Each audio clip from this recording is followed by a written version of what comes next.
La Defensoría del Pueblo se complace tenerlos a todos ustedes. Es un tema de especial importancia, el acceso al medicamento.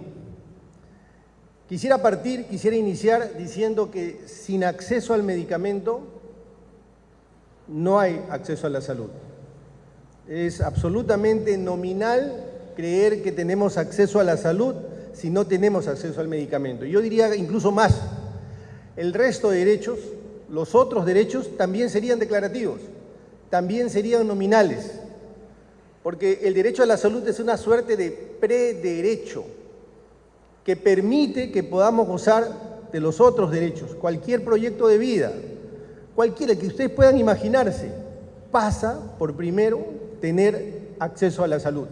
Y el acceso a la salud no puede concretarse, no puede ser efectivo si no hay acceso al medicamento. No es suficiente tener hospitales, no es suficiente tener personal médico, no es suficiente tener instrumental, equipos médicos.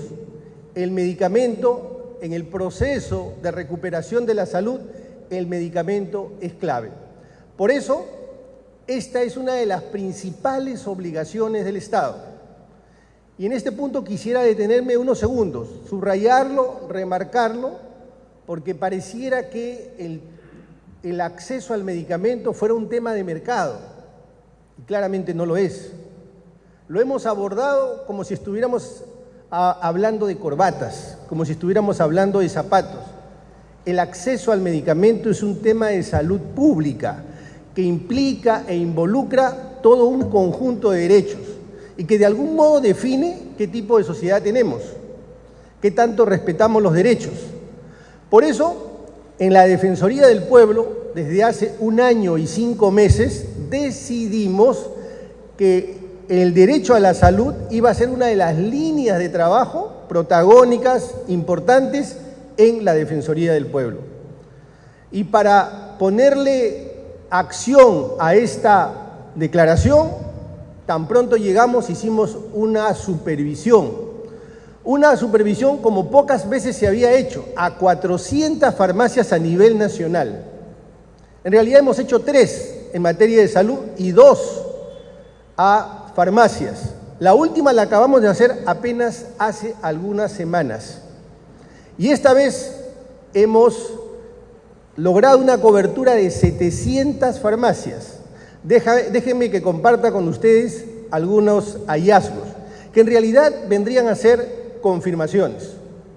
La primera de ellas es que la gran mayoría de farmacias y boticas no tiene lista de precios. Esto parece, digamos, de primera intención baladí, pero no lo es. No lo es porque incluso en la tesis sobre la cual descansa la mirada de quienes consideran que esto es un producto de mercado, se cae por su base cuando no hay lista de precios. Porque sin lista de precios no hay toma de decisión informada. Y esto es en el 62% de las farmacias y boticas no hay lista de precios.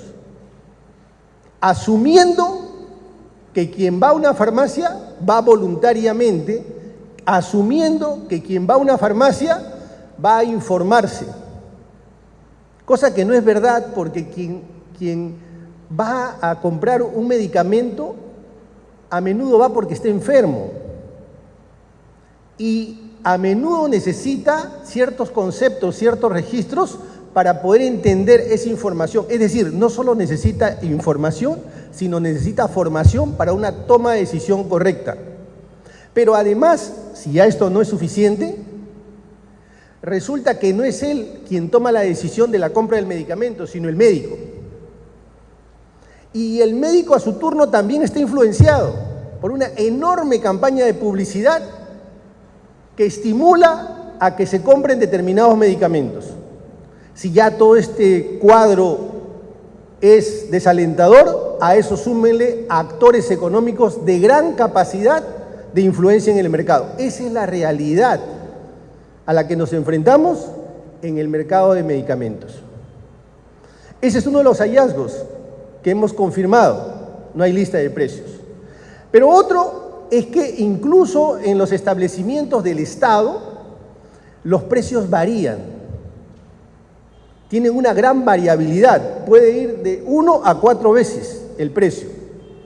Y cuando salimos a la botica o a la farmacia privada, si es que encuentra usted un genérico, esto puede ser 3 veces más, cuando no 10, cuando se trata de medicamentos de marca. Pero algo todavía más dramático. En los departamentos, en las regiones más pobres, el medicamento es más caro. En realidad, todas estas son comprobaciones más que hallazgos, que nos revelan la necesidad que el Estado empiece a actuar. Y en este punto quiero mencionar que para la Defensoría del Pueblo, el acceso al medicamento es un derecho fundamental. Si quieren, un derecho fundamental innominado. Es un derecho fundamental porque implica un conjunto de derechos. Su frustración en su materialidad frustra a su turno un conjunto de derechos, la gran mayoría de derechos. Y me adelanto a decirles que para la Defensoría del Pueblo, el actual estado de cosas en el Perú es un estado de cosas inconstitucional, donde pareciera que el Estado se ha quedado inmóvil. Si nosotros asumimos que el acceso al medicamento es un derecho fundamental, se generan dos géneros de obligaciones, dos conjuntos de obligaciones. Obligaciones de hacer de parte del Estado, a nivel del Ejecutivo, a nivel del Congreso, a nivel de los órganos jurisdiccionales, y obligaciones de no hacer para las empresas privadas, es decir, evitar, atajar los abusos. Eso no lo estamos haciendo. Claramente no lo estamos haciendo. En perjuicio de millones de personas y en perjuicio de quienes menos capacidad tienen. Como no soy yo el que va a dar una conferencia, además no estoy calificado para eso, solamente puedo hablar, digamos, de la parte jurídica, solamente quisiera terminar, para no agotarlos, solo quisiera terminar diciendo lo siguiente.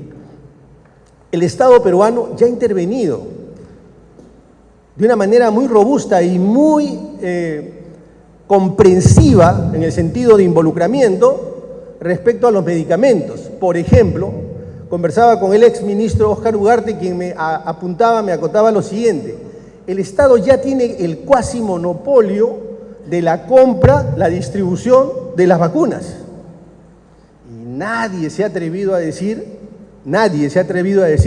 que ahí hay un intervencionismo, que ahí hay un estatismo. Y para eso no se ha necesitado una ley, se ha necesitado solo una decisión política y una mirada de derechos respecto del acceso a la salud y respecto del acceso al medicamento. En consecuencia, para la Defensoría del Pueblo hay un arco de posibilidades que va desde una intervención muy directa señalando que podría ser el Estado el distribuidor de los genéricos, el comprador de los genéricos, hasta una banda de precios o incluso una fijación de precios. De todo esto, seguramente y mucho más, nos va a hablar hoy día el señor Piñero, quien ha sido invitado por la Defensoría del Pueblo y otras instituciones a que nos den algunos alcances sobre experiencias en otros lugares del mundo, pero particularmente en Brasil. Muchas gracias.